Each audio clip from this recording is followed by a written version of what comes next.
Office space. You may get an office that's new and lavish and you have a beautiful panoramic view of whatever it is in front of you, or you may not. In my case, a couple of years ago, I got a portable with a dead plant that had chemicals in it and a bunch of gnats.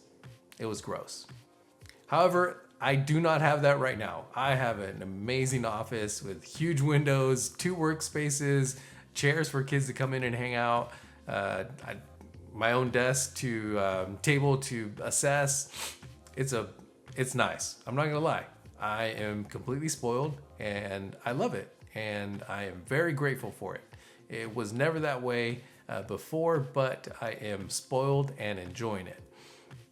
That being said, yes, in the past, there was a situation where I was at a school that had portables, which is very common in different districts. The situation was that there was a plant dying and one of the staff members wanted to revive it. So they thought by putting it in the trailer that I was in, the portable, and adding chemicals to it would help. It did not help.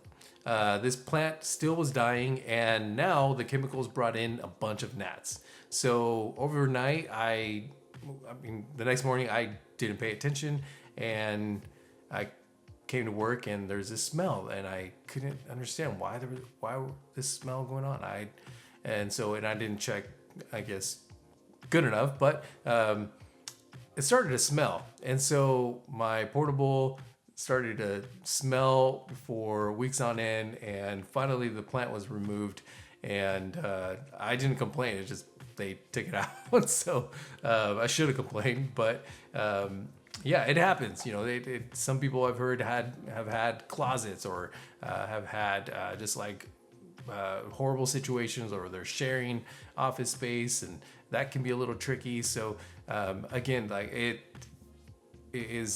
can be difficult to get really good office space, but if you do have it, enjoy it. Appreciate your beautiful, lavish furniture, and I definitely do right now.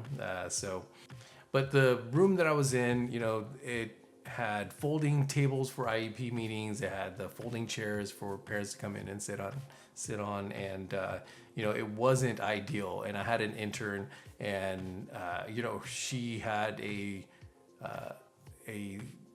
perspective of, you know, it's going to be this way and it's going to look this way, it's going to feel this way, and parents are going to come. And she had you know, some expectations that were, I think, appropriate, realistic. However, they weren't met at the school that I was at the time, unfortunately. But I think that was a good perspective for us to have, and understanding that our expectations may be you know, realistic. However, when they're not met, you know, what do we do?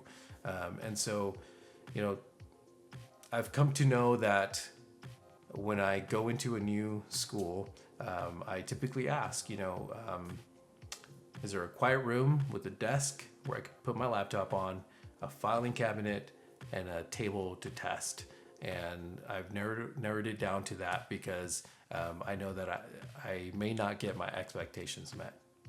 So is this important to talk about? Maybe, maybe not.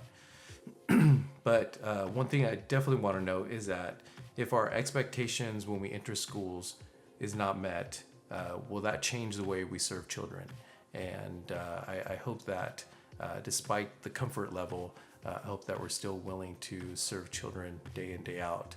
And again, it goes to the why of being a school psychologist. So, and yeah, let me know in the comment section how you feel about that. If you have any comments, let me know down below what office space looks like for you. And I'm curious to hear some stories as well. So take care and have a great day.